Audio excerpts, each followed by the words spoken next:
बिस्मिल्लाहिर्रहमानिर्रहीम नहमदुहु व नुसल्ली अला मुहम्मद रसूलुल्लाहि करीम। ये प्रॉब्लम डिफरेंशियल इक्वेशन के linear differential equation of the second order chapter से है। Solve x d two y over d x square minus 2x plus 1 d y over d x plus x plus 1 y is equal to x square plus x minus 1 into e to the power 2x। तो देखना यहाँ पर जो coefficient हैं वो variable है, यानी x है माइनस का 2x प्लस 1 ये वेरिएबल है और ये भी वेरिएबल है, इसलिए ये हम इसको कहेंगे सेकंड ऑर्डर का लीनियर डिफरेंशियल इक्वेशन है। और इसको सॉल्व करने के लिए सबसे पहले इसको स्टैंडर्ड फॉर्म में बदल देंगे, यानी डिफरेंशियल इक्वेशन को आप लिख लें। उसके बाद अगली स्टेप में हम पूरी इक्वेशन को x से डिवाइड कर देंगे, तो इसीलिए हम इसमें लिख दे रहे हैं कि dividing by x the given equation can be written as given equation को इस तरीके से लिख सकते हैं। तो हम देख रहे हैं कि यहाँ पर हमने लिख दिया इसको d two y over d x square minus हमने एक्स इसमें डिवाइड किया, तो देखेंगे यहाँ पर से 2 बचेगा और यहाँ पर x का डिवाइड होगा 1 में, तो मिलेगा 1/x d y over d x. इसी तरीके से इस वाले टर्म को जब हम x से डिवाइड करेंगे तो इसको x से डिवाइड किया तो 1 आ गया, और यहाँ पर x से डिवाइड करेंगे तो ये 1/x हो जाएगा y इज इक्वल टू, और इस को जब हम x से डिवाइड करेंगे तो एक्स स्क्वायर को तो x आ जाएगा, यहाँ पर डिवाइड करेंगे तो 1 आ जाएगा, और यहाँ पर 1 को x से डिवाइड करेंगे तो 1/x आ जाएगा, और इंटू में चल रहा था e की पावर 2x। तो ये हमारी इक्वेशन आई है स्टैंडर्ड फॉर्म में, तो उसको इक्वेशन नंबर 1 डालेंगे, इसी का हमें सोल्यूशन निकालना, और इस स्टैंडर्ड इक्वेशन की कंपेयर करेंगे d two y over d x square plus p d y over d x plus q y is equal to r से, यानी इस फॉर्म से कंपेयर करेंगे, और यहाँ से हमें वैल्यू मिल जाएगी d y over d x का कोफिशिएंट p जैसे है यहाँ पर, तो p का जो कोफिशिएंट है माइनस का d y over d x का कोफिशिएंट माइनस का 2 प्लस 1/x हमको मिल जाएगा, और q यानी y का जो कोफिशिएंट है 1 प्लस 1/x, और राइट हैंड साइड में r है, r की जो वैल्यू है वो हो रही है x plus 1 minus 1/x into e to the power 2x। तो इन वैल्यूज़ का यूज़ करते हुए हम कम्प्लीमेंट्री फंक्शन का पार्ट निकाल सकते हैं। तो उसके लिए कुछ शॉर्टकट मेथड हैं, कुछ स्पेशल टेक्निक हैं, तो उनमें से एक ये है, वो एक लिस्ट है, वो आपको याद कर लेनी चाहिए। तो उनमें से एक ये भी है 1 प्लस पी प्लस क्यू, अगर ये वैल्यू 0 आ जाती है तो हम देखेंगे कि कम्प्लीमेंट्री फंक्शन का क्या पार्ट होगा। पहले हम इसको देख लेते हैं कि 0 आ रहा है, क्लियरली यहाँ से पता भी चल रहा है 1 प्लस, चूँकि इस p की वैल्यू माइनस में है तो माइनस का हो जाएगा 2 प्लस 1/x, और q की वैल्यू जो है 1 प्लस 1/x, यानी वो लिस्ट अगर हम याद कर लेंगे तो इसको इनको देख के ही हमें पता चल जाएगा कि हमें किस जो है एक्सप्रेशन को लेना है और उसको 0 के बराबर या कितना दिखाना है। तो इस ब्रैकेट को जब ओपन करेंगे 1 माइनस 2 और माइनस का ही 1/x हो जाएगा, और 1 plus 1/x plus minus cancel, ऐसे ही ये 1 1 2 प्लस के और 2 माइनस के, ये वैल्यू 0 के बराबर आ गई। अगर ये वैल्यू यानी 1 प्लस p प्लस q को अगर हम 0 के बराबर प्रूव हमने कर दिया, तो इसलिए हम कह सकते हैं so y is equal to e to the power x is a part of the complementary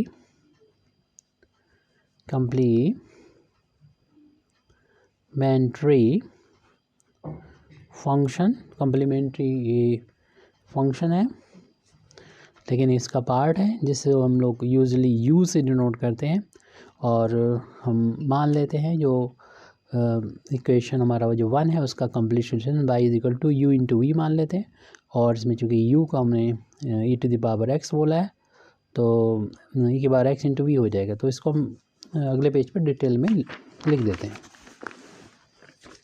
तो लेट यहाँ पर लिख देते हैं let y is equal to u की वैल्यू चूँकि e की पावर x आ चुकी है इंटू वी, यानी u इंटू वी होता है be the complete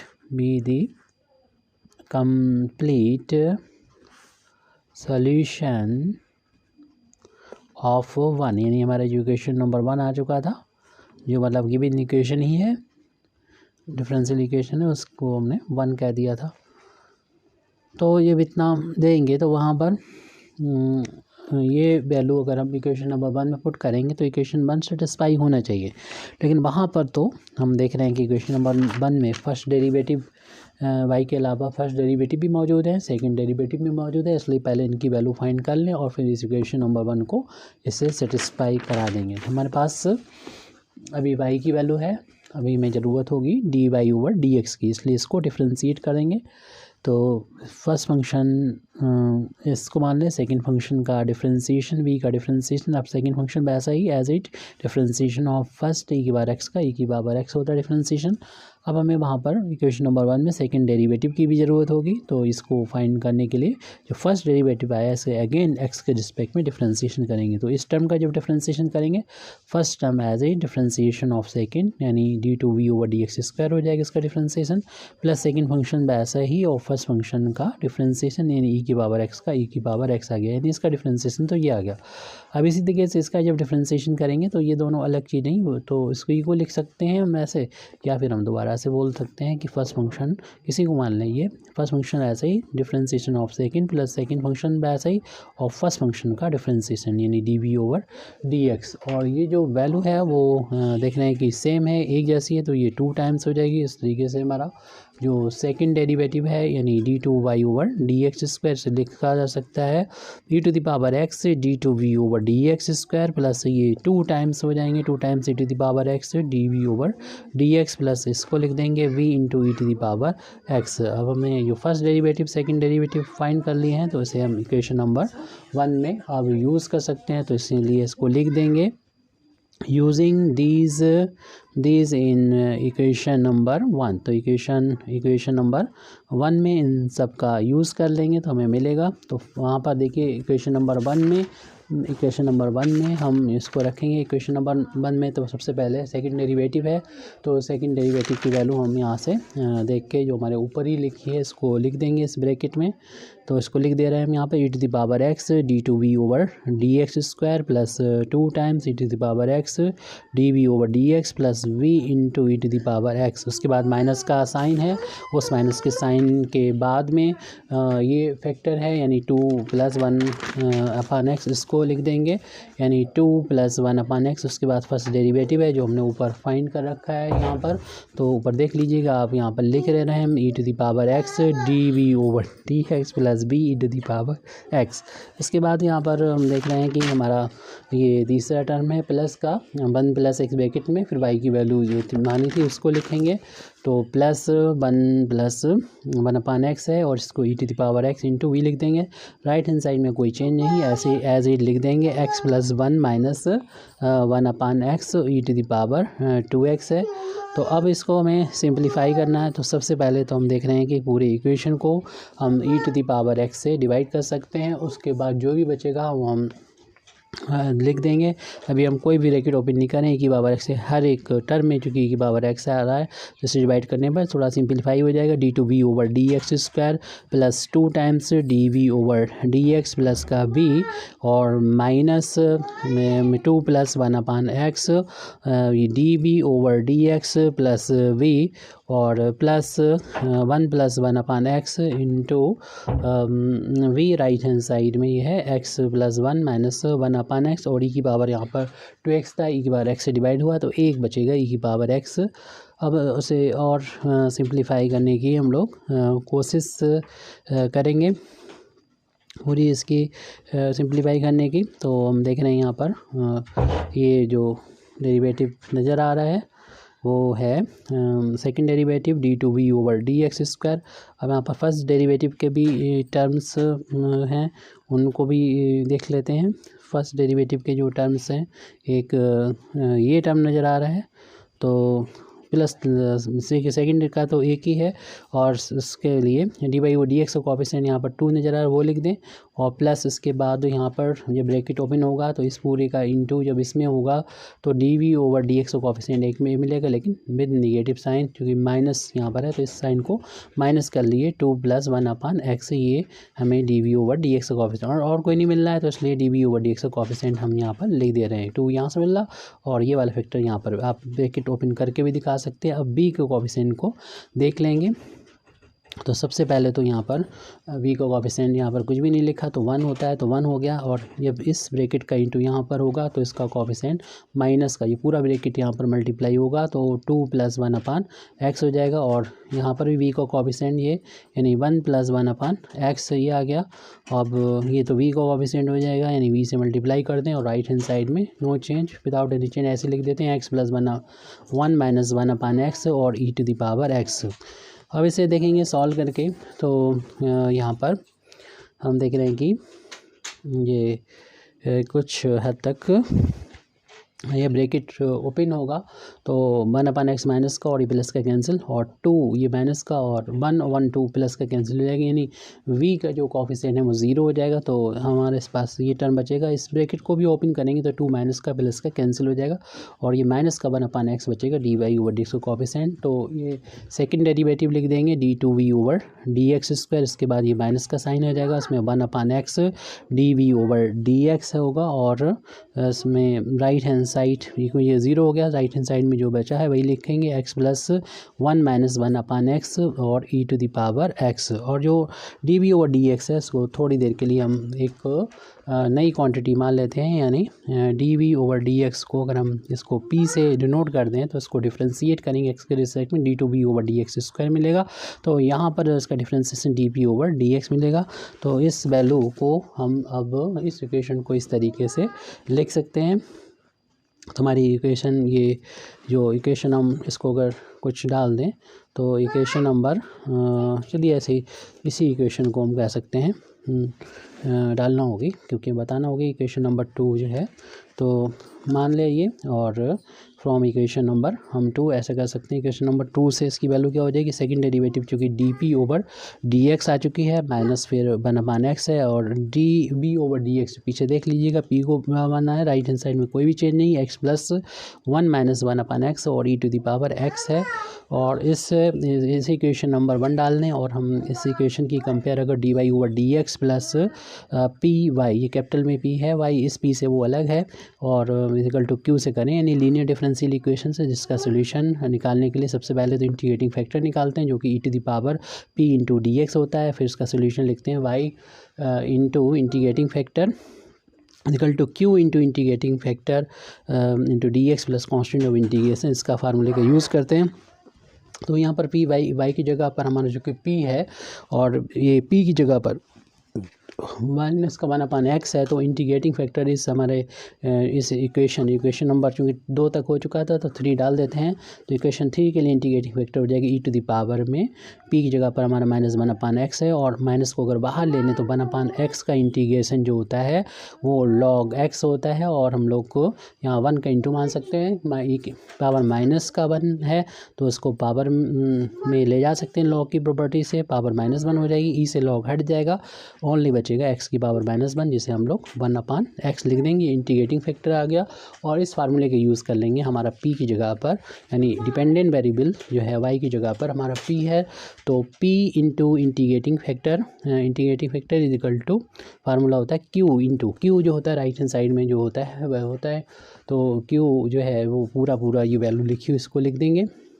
x + 1 - 1/x e⁻x है और फिर उसमें इंटीग्रेटिंग फैक्टर से मल्टीप्लाई कर देंगे और इन dx और प्लस कांस्टेंट इस वाले फार्मूले का हम लोग यूज़ कर रहे हैं। तो p की वैल्यू भी वापस कर देंगे, उससे पहले हम इंटीग्रेटिंग फैक्टर जो हमारा आया 1/x रख देंगे और x +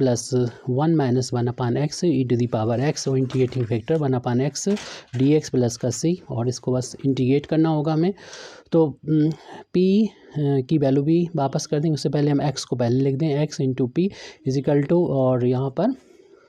1/x का इस टर्म में अगर इंटू करेंगे तो x से x कैंसिल होकर 1 आ जाएगा। यहाँ पर इंटू किया 1/x आ गया और यहाँ पर इंटू करेंगे 1/x² हो जाएगा। e⁻x इससे मल्टीप्लाई है, जो फिर इंटीग्रेशन इसको इन दोनों को देख के पता चल रहा है कि इसका डेरिवेटिव ये है, तो हम इन दोनों टर्म को e के साथ में कर देंगे क्योंकि इसका एक फार्मूला होता है, या फिर इसे स्पेशल तरीके से भी सॉल्व करते हैं। इसमें हम 2 पार्ट में से बांट लेंगे। e⁻x को हम यहाँ इंटू कर देंगे और इस दोनों टर्म को एक साथ रखते हुए यानी 1/x माइनस 1/x² को, क्योंकि इसका डिफ्रेंसिएशन ये होता है, इसमें स्पेशल फार्मूला लगा के इसको डायरेक्ट इंटीग्रेट कर देंगे। तो p की वैल्यू जो हमने मानी थी dv/dx, इसको भी यहाँ पर लेफ्ट हैंड साइड में वापस कर देंगे। तो मानी वैल्यू हुई हमारी रख दी जाएगी x dv/dx। हमें सिर्फ v की वैल्यू फाइंड करके अपने सॉल्यूशन में रखना होगी। राइट हैंड साइड में जो है वो अलग अलग बांट दीजिए, जैसे जैसे बोला था e⁻x का इंटीग्रेशन अलग कर लीजिए, और जो हमारा दूसरा जो टर्म है जो हमने बांट रखा है पीछे देख लीजिएगा 1/x minus 1/x² into e⁻x, इसका अलग integration plus constant of integration. तो जैसे जानते हैं e⁻x का इंटीग्रेशन e⁻x होता है, और यहाँ पर 1/x और ये इसका डेरिवेटिव इसका 1/x² है। अगर ऐसा होता है तो फार्मूले का यूज़ करेंगे, इस फार्मूले का कि e⁻x में अगर मल्टीप्लाई हो किसी फंक्शन का और उसके डेरिवेटिव का, तो फिर इसका डायरेक्ट इंटीग्रेशन का फार्मूला हम लोग जानते हैं e⁻x इंटू fx होता है। तो इस फार्मूले का हम लोग यूज़ करते हुए इसे सॉल्व करेंगे। लेफ्ट हैंड साइड में जो चल रहा था एज इट लिख दीजिए x dv/dx, right hand side में e⁻x था फर्स्ट, हम वो लिख देंगे, और इस फार्मूले का यूज़ करते हुए इसकी वैल्यू जो होगी वो हमारी आ जाएगी e⁻x इंटू fx, मतलब 1/x प्लस कॉन्स्टेंट। अब हम यहाँ से v की जो वैल्यू है वो v की वैल्यू और फाइंड करना है। जब v की वैल्यू हमको मिल जाएगी तो हम लोग इसका सोल्यूशन निकाल लेंगे। तो उसके लिए सबसे पहले तो हम यहाँ पर पूरी इक्वेशन को x से डिवाइड कर दें, तो हमें मिलेगा x से डिवाइड करने के बाद इस पूरी इक्वेशन को dv/dx is equal to e⁻x हो जाएगा यहाँ पर e⁻x, और फिर इसके बाद में हम यहाँ पर उसको e⁻x को जो डिवाइड करेंगे। यहाँ पर पीछे एक गलती चल रही है, उसको सुधार कर लें, क्योंकि हमारा जो लेफ्ट हैंड साइड में पिछले पेज पर देखिएगा p इंटू इंटीग्रेटिंग फैक्टर लिखा था, और इंटीग्रेटिंग फैक्टर हमारा निकल के आया था 1/x आया था, जिसको हमने यहाँ पर लिखा भी था, लेकिन अगले स्टेप में ये गलती से x हो गया। एक्चुअल में आप इसको 1/x ही लिखना है, 1/x ही है ये, तो 1/x लिखेंगे। गलती चल रही है, इसमें सुधार कर लें क्योंकि हमें ठीक टाइम पर मिल गई। 1/x सुधार कर लीजिए, क्योंकि वीडियो काफ़ी हद तक हो चुका है, इसलिए हम दोबारा से नहीं बनाएंगे। 1/x से कर लीजिए, जो कि इसमें मल्टीप्लाई हो रहा है dy/dx का, तो x का राइट हैंड साइड में मल्टीप्लाई हो जाएगा, x का e⁻x में इंटू होगा, यहाँ पर x से इंटू को होगा जब, तो ये हमारा x से x कैंसिल भी जाएगा, c में भी x से मल्टीप्लाई हो गया। इस तरीके से dv/dx की वैल्यू आई है, और वेरिएबल चूँकि यहाँ पर सेपरेट कर सकते हैं, और इसलिए हम dv को अलग कर लें, और x जिस तरफ x है उधर dx को ले जाएँ, तो x e⁻x प्लस e⁻x है, प्लस का c x है, और यहाँ पर कांस्टेंट यहाँ पर dx से मल्टीप्लाई हो जाएगा, और दोनों साइड इंटीग्रेशन कर देंगे। जब दोनों साइड यहाँ 1 का इंटू मान सकते हैं, दोनों साइड इंटीग्रेशन कर रहे हैं, x e⁻x plus e⁻x plus का cx इंटू dx, तो इंटीग्रेशन कांस्टेंट एक और आ जाएगा। पहले कांस्टेंट जो आया है उसको हम लोग अगर c1 से लिख दें, तो हर जगह c1 कर लीजिए पीछे, क्योंकि हमें 2 कांस्टेंट जोड़ना थे, तो अब की जो नया कांस्टेंट होगा वो c2 हो जाएगा। तो जहाँ से भी हमने कांस्टेंट पहली बार जोड़ा था इंटीग्रेशन में, उसे आप c1 कर लिए, क्योंकि हमें सेकंड ऑर्डर का डिफरेंशियल इक्वेशन है, तो एक बार इंटीग्रेट किया तो एक कांस्टेंट, और दूसरी बार इंटीग्रेट कर रहे हैं लास्ट में, तो c2 दूसरा आ जाएगा आर्बिट्री कांस्टेंट। 1 का v के रिस्पेक्ट में इंटीग्रेशन v हो जाएगा, और इसका जब इंटीग्रेशन करेंगे तो टर्म बाई टर्म इंटीग्रेट पहले कर दें अलग अलग करके, फिर इसके बाद फार्मूला लगाएंगे। c1 जो कि कांस्टेंट है बाहर ले लेंगे, x का इंटीग्रेशन करना होगा x के रिस्पेक्ट में, प्लस c2 अलग है, तो v इज इक्वल टू यहाँ पर फर्स्ट और सेकंड मान के इंटीग्रेट करना होगा। First function as it integration of second minus differentiation of first और इंटीग्रेशन ऑफ सेकंड, आप डायरेक्ट भी कर सकते हैं इसको, और दोनों का मल्टीप्लिकेशन का इंटीग्रेशन प्लस ई की पावर एक्स का इंटीग्रेशन ई की पावर एक्स होता है, प्लस C1 इंटू ई की पावर एक्स का इंटीग्रेशन करेंगे तो पावर 1 है तो 2 हो जाएगी, अपान में भी 2 आ जाएगा, प्लस का C2 चल रहा है तो v is equal to x e to the power x का इंटीग्रेशन में ई एक्स, एक्स का एक्स के रिस्पेक्ट में डिफ्रेंसीशन 1 होता है, e to the power x का ई की पावर एक्स का एक्स के रिस्पेक्ट में इंटीग्रेशन ई की पावर एक्स होता है, और इन दोनों के मल्टीप्लिकेशन का हमें एक्स के रिस्पेक्ट में इंटीग्रेशन करना होगा। ये की पावर एक्स पहले से चल रहा है 1 बाई यानी C1/2 एक्स स्क्वायर प्लस का यहाँ पर C2 है तो v की वैल्यू आ गई x e to the power x minus यहाँ पर ये e की पावर x है और e की पावर x का इंटीग्रेशन e की पावर x होता है, प्लस का e टू पावर पहले से है और plus C1/2 x square plus का C2 है, e की पावर x प्लस माइनस ये कैंसिल हो जाएगा तो इसलिए v की वैल्यू बहुत सिंपलीफाई होके आ जाएगी x e to the power x और प्लस का 1/2 भी लिख सकते हैं C1 एक्स स्क्वायर प्लस का C2। इस तरीके से हम अब अपना जो सॉल्यूशन है डिफरेंशियल इक्वेशन का लिख सकते हैं। Hence the complete solution of equation 1 जो हम लोगों ने मान लिया था y is equal to e की पावर x इंटू वी, तो ये v की वैल्यू अभी निकालना बाकी थी जो ऊपर लिखी हुई है, तो इसको हम यहाँ पर ब्रैकेट में लिख लेते हैं x ई की power x plus 1/2 C1 x square plus का C2। तो इस तरीके से x ई की पावर x का मल्टीप्लाई अगर कर देंगे तो y बराबर x ई की पावर ये इंटू होके पावर जुड़ जाएगी 2x हो जाएगी, मल्टीप्लिकेशन होने पर पावर ऐड हो जाती है, plus 1/2 C1 x square e to the power x plus का C2 ई की पावर x। इस तरीके से हमारे ये कंप्लीट सॉल्यूशन आ चुका है। Thank you very much Indeed for listening me व आखिर दावाना अल्हम्दुलिल्लाहि रब्बिल आलमीन।